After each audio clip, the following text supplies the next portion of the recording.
అందరికీ నమస్కారం అండి. భక్తి బాచీరావు భక్తి సూక్తి వెల్కమ్ అండి. ఈరోజు కృష్ణ గీతలో భగవద్గీత ఇక్కడ 15వ శ్లోకము. ఇది భక్తి యోగంలో. జై శ్రీమన్నారాయణ, జై శ్రీకృష్ణ పరమాత్మనే నమః. యస్మాన్మో ద్విజతే లోకో లోకాన్నో ద్విజతే చయః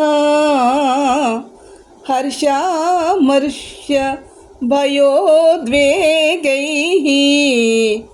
ముక్తో యస్స చ మే ప్రియః అనపేక్షః శుచిర్దక్షః ఉదాసీనో గతవ్యదః సర్వారంభ పరిత్యాగి యో మద్భక్తః స మే ప్రియః. తప్పులుంటే క్షమించండి.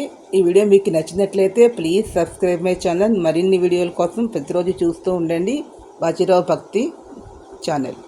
కృష్ణ పరమాత్మ చెప్తూ ఉన్నాడు, తనకి ఎవరైతే ఇష్టము అంటేట లోకంలో ఎవరైతే ఎదుటి వాళ్ళని బాధ పెట్టకుండా ఉంటాడో, కోపము ఈర్ష లేకుండా ఉంటే అరిషడ్ వర్గాలను ఎవరైతే జయిస్తాడో వాడే నా భక్తుడు అని చెప్తున్నాడు. ఇక్కడ స్వామికి ఇష్టమైనటువంటి వారు ఎవరు అంటే దుఃఖాలకు కానీ, బాధలకు కానీ, సంతోషాలకు కానీ, ఇంద్రియాలు ఇబ్బంది పడుతున్నప్పుడు కానీ ఎటువంటి చలనము లేకుండా సర్వకాల సర్వావస్థలు సుఖ దుఃఖాలు సమానంగా ఎవరైతే చూస్తూ ఉంటారో వారే స్వామికి ఇష్టలు.